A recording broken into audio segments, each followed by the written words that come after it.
Moomins and the Great Flood by Tove Jansson, read by Merryn Byrne. It must have been late in the afternoon one day at the end of August when Moomin Troll and his mother arrived at the deepest part of the great forest. It was completely quiet, and so dim between the trees that it was as though twilight had already fallen. Here and there giant flowers grew, glowing with a peculiar light like flickering lamps, and furthest in amongst the shadows small, cold green points moved. "Glowworms," said Moomin Mamma, but they had no time to stop and take a closer look at them. They were searching for a nice, warm place where they could build a house to crawl into when winter came. Moomins cannot stand the cold at all, so the house would have to be ready by October at the latest. So they walked on, further and further in the silence and the darkness. Little by little, Moomin Troll began to feel anxious, and he asked his mother if she thought there were any dangerous creatures in there. "Hardly," she said, "though we'd perhaps better go a little faster anyway. But I hope we're so small that we won't be noticed if something dangerous should come along." Suddenly Moomin Troll gripped his mother tightly by the arm. "Look!" he said, so frightened that his tail stuck straight out. From the shadows behind a tree trunk, 2 eyes were staring at them. At first Moomin Mamma was frightened too, but then she calmed down. "I think it's a very small creature. Wait and I'll shine a light on it. Everything looks worse in the dark, you know." And she picked one of the big flower lamps and shone it into the shadow. Then they saw there really was a very small creature sitting there, and that it looked friendly and a little startled. "There, you see," said Moomin Mamma. "What are you?" asked the small creature. "I'm a Moomin Troll," answered Moomin Troll, who had got his courage back, "and this is my mother. I hope we didn't disturb you." You see that his mother had taught him to be polite. "That's all right," said the small creature. "I was sitting there feeling very sad and was longing for company. Are you in a great hurry?" "Yes," said Moomin Mamma. "You see we're looking for a nice sunny place to build a house in. But perhaps you'd like to come with us." "Rather," said the small creature, leaping out towards them. "I'd got lost and thought I would never see the sun again." So they continued, all 3 of them, taking a large tulip with them to light the way. But around them the darkness was growing deeper and deeper, and the flowers glowed more faintly beneath the trees, and eventually the very last one went out. In front of them gleamed a black stretch of water, and the air was heavy and cold.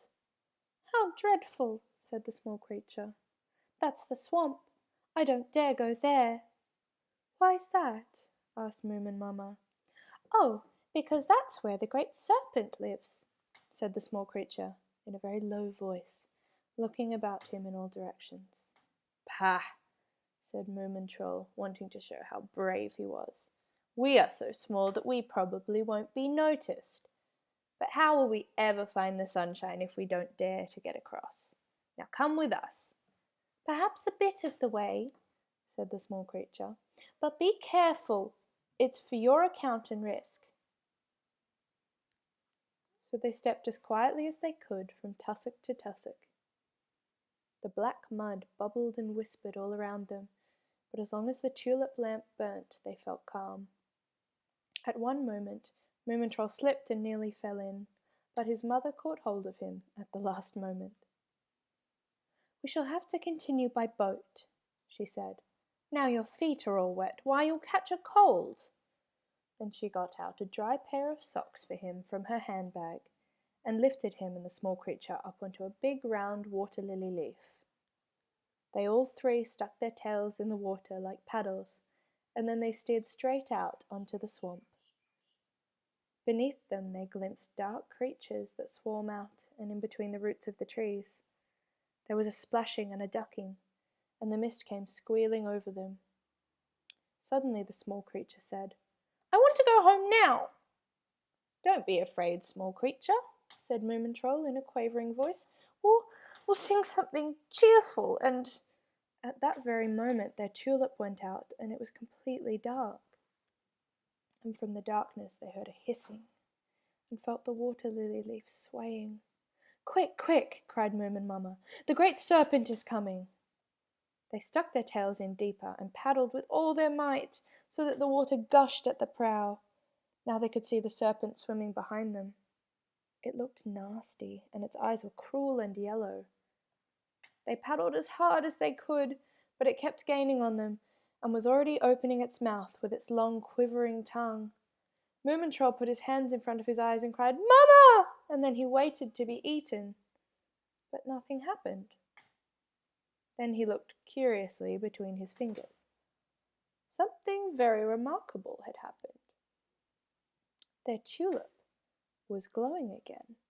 It had opened all its petals, and in the midst of them stood a girl with bright blue hair that reached all the way down to her feet.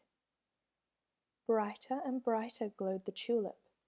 The serpent began to blink, and suddenly it turned right around with an angry hiss and slid down into the mud. Moomintroll, his mother, and the small creature were so agitated and surprised that for a long time they were unable to say anything. At last Moomin Mamma said solemnly, "Thank you very much for your help, madam." And Moomintroll bowed more deeply than he had ever done before, for the blue-haired girl was the most beautiful he had ever seen in all his life. "Were you inside the tulip all the time?" asked the small creature shyly. "It's my house," she said. "You may call me Tulipa." And so they paddled slowly over the other side of the swamp. Here the ferns were thick, and below them Moomin Mamma made a nest in the moss for them to sleep in. Moomintroll lay close to his mother, listening to the song of the frogs out in the swamp. The night was full of strange, desolate sounds, and it was a long time before he fell asleep. Next morning Tulipa led the way for them, and her blue hair shone like the brightest ultraviolet lamp. The path climbed steeper and steeper, and at last the mountain rose straight up, so high that they could not see where it ended. "I expect there's sunshine up there," said the small creature longingly. "I'm so dreadfully cold." "So am I," said Moomintroll, and then he sneezed. "What did I tell you?" said his mother. "Now you've got a cold. Please sit here while I make a fire." And then she gathered together an enormous heap of dry branches and lit it with a spark from Tulipa's blue hair. They sat, all four of them, looking into the fire while Moomin Mamma told them stories. She told them about what it was like when she was young, when Moomintrolls did not need to travel through fearsome forests and swamps in order to find a place to live in. In those days they lived together with the house trolls in the houses of human beings, mostly behind their stoves. "Some of us still live there now," said Moomin Mamma, "but only where people still have stoves. We don't like central heating." "Do the people know we were there?" asked Moomintroll. "Some of them did," said his mother. "They felt us mostly as a cold draught in the backs of their necks sometimes, when they were alone." "Tell us something about Moomin Papa," asked Moomintroll. "He was an unusual Moomintroll," said his mother thoughtfully and sadly. "He was always wanting to move from one stove to the next. He was never happy where he was.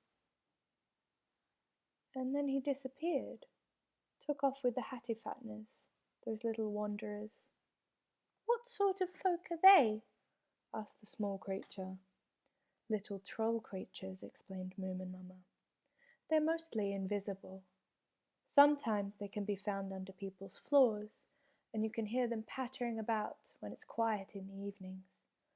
But mostly they wander round the world, don't stay anywhere and don't care about anything. You can never tell if a Hattifattener is happy or angry, sad or surprised. I am sure that they have no feelings at all." "And is Moomin Papa a Hattifattener now?" asked Moomintroll. No, of course not, said his mother. Surely you realize that they simply tricked him into going along with them. Imagine if we were to meet him one day, said Tulipa. He'd be pleased, wouldn't he? Of course, said Moomin Mamma, but I don't expect we shall. And then she cried. It sounded so sad that they all began to sob, and as they cried they began to think about a lot of other things that were sad too, and that made them cry more and more.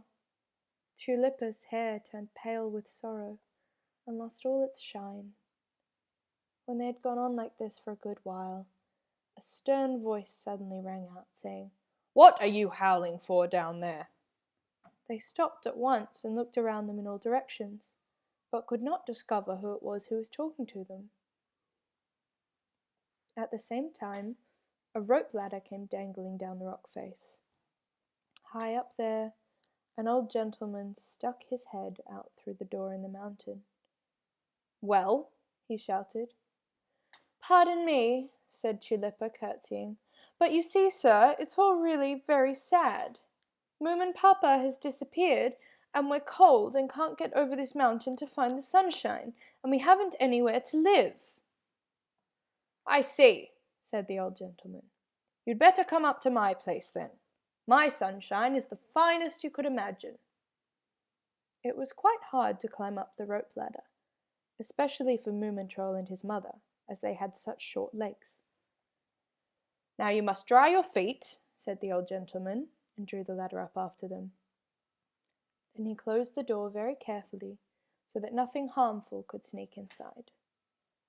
They all went up a moving staircase that carried them right inside the mountain. "Are you sure this gentleman is to be trusted?" whispered the small creature. "Remember, on your own heads be it." And then he made himself as small as he could and hid behind Moomin Mamma.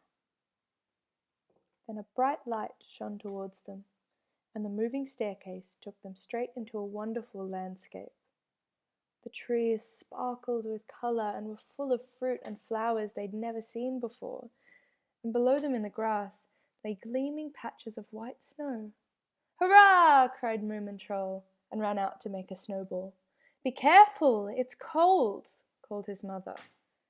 But when he ran his hands through the snow, he noticed that it was not snow at all, but ice cream, and the green grass that gave way under his feet was made of fine spun sugar. Criss-cross over the meadows ran brooks of every colour, foaming and bubbling over the golden sand. "Green lemonade!" cried the small creature, who had stooped down to drink. "It's not water at all, it's lemonade!" Moomin Mamma went straight over to a brook that was completely white, since she had always been very fond of milk. Most Moomintrolls are, at least when they get a bit older. Tulipa ran from tree to tree, picking armfuls of chocolate creams and candies, and as soon as she had plucked one of the glowing fruits, another grew at once. They forgot their sorrows, and ran further and further into the enchanted garden. The old gentleman slowly followed them and seemed very pleased by their amazement and admiration. "I made all this myself," he said. "The sun, too." And when they looked at the sun, they noticed that it really was not the sun, but a big lamp with fringes of gold paper. "I see," said the small creature, and was disappointed. "I thought it was the real sun. Now I can see that it has a slightly peculiar light." "Well, that was the best I could do," said the old gentleman, offended. "But you like the garden, don't you?" "Oh, yes," said Moomintroll, whose mouth was full of pebbles just then. They were actually made of marzipan. "If you would like to stay here, I will build you a cake house to live in," said the old gentleman. "I get a bit bored here sometimes all on my own." "That would be very nice," said Moomin Mamma. "But if you won't be hurt, I think we must be on our way. We were actually thinking of building a house in the real sunshine." "No, let's stay!" cried Moomintroll, the small creature, and Tulipa. "Well, children," said Moomin Mamma, "we'll see." And she lay down to sleep under a chocolate bush. When she woke up again, she heard a fearful moaning, and realized at once that it was her Moomin troll who had a sore stomach. Moomins get sore stomachs very easily. It had become quite round from all he had eaten, and it was dreadfully sore. Beside him sat the small creature, who had got a toothache from all the sweets, and was moaning even worse. Moomin Mamma did not scold, but took 2 powders from her handbag and gave them each one. And then she asked the old gentleman if he had a bowl of nice hot porridge. "No, I'm afraid not," he said, "but there's a bowl of whipped cream and another of jam." Said Moomin Mamma. "Porridge is good for them, you see. Hot food is what they need. Where's Tulipa?" "She says she can't get to sleep because the sun never goes down," said the old gentleman, looking unhappy. "I'm truly sorry that you don't like it here." "We'll come back again," Moomin Mamma consoled him. "But now I think I must see to it that we get out into the fresh air again." And then she took Moomin Troll by one hand, and the small creature by another, and called for Tulipa. "You'll do the best to take the switchback railway," said the old gentleman politely. "It goes right through the mountain and comes out in the middle of the sunshine." "Thank you," said Moomin Mamma. "Goodbye then." "Goodbye then," said Tulipa. Moomin Troll and the small creature were not able to say anything as they felt so horribly sick. "Don't mention it," said the old gentleman.